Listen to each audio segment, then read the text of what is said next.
Hi, welcome back to part 2 of creating a relaxation space in your own home. The one thing I think a lot of us are going to miss over the next couple of months is that ability to go for a treatment, a therapy, to go to a spa, even to go away and stay in a hotel room for a night. We're going to miss all the senses and the feelings that go and are attached to that kind of time to rest, relax and have me time. So I thought, why not try and create some of that at home? What's going to happen over the next couple of months is we're going to spend a lot of time on the computer, and that's really going to hammer two of our senses, our seeing and our hearing, and we're going to lose touch with some of the pleasures of the other senses. So that's the sense of smell, the sense of touch, and the ability to eat with friends. So I'm going to have to think of a scenario for eating and Shiatsu, because eating is very much at the centre of Shiatsu. We all love our food. But today we're going with doing something for our body and help ourselves relax.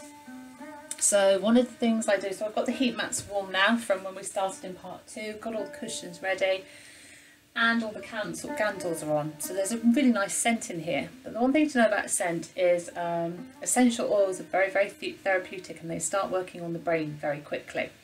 So it's with our sense of smell. So most candles, well, a lot of candles are synthetic scent, so it will create a nice smell, but it won't necessarily be therapeutic. Then there are candles that have essential oils in them, and those will have a therapeutic benefit, but they're not normally very strong. You can put a diffuser on and you can pop a couple of drops and blend oils. Then that's the thing about a spa. It's never one smell. It's a very complex blend of essential oils. So maybe you could buy a blend that's spa-like and whisk you off, you know, to like you're feeling like you're in a different place. So one of the first things I do, as well as having the candles on, I spray something onto the pillow before the client arrives. Generically, I use a lot of jasmine. It's very supportive and nurturing, very comforting. If somebody needs something more specific, I will use that. So they've got something very close to their nose, so that's starting, like I say, to go in through the olfactory system and start working on the brain. So it's part of the relaxation process, is just the scent and the environment as you walk into the place.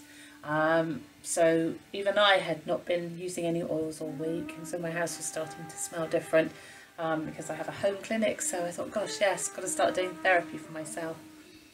So I've already decided there's going to be a part 3. So part 2 is still on setup, but what I'm going to do now, because I've had to record this 3 times, thanks to the dog and various other things, so 3rd time lucky. I've turned the bed around as well, so that you can hear me.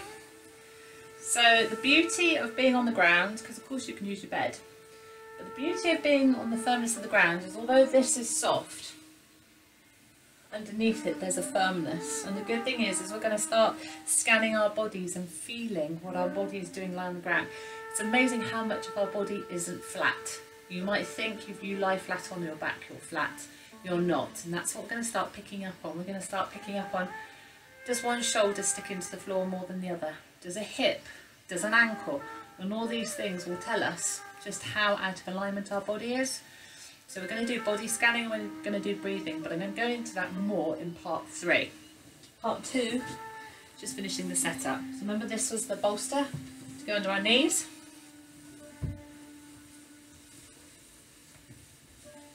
So I'm going to enjoy this part. I've got the support under my ankles, support under my knees. Wriggle down, make sure your shoulders are flat on the mat as best they can be, but on the warmth. That's the important part here. Great thing about a futon is it's got all this space, and you can just lie here, and the very first thing to do is just go and just let your body literally flop into the floor and feel the ground support you. Very supportive. And then we're going to go more into, in part 3, how our shoulders feel, how our hips feel, how our legs and our ankles feel.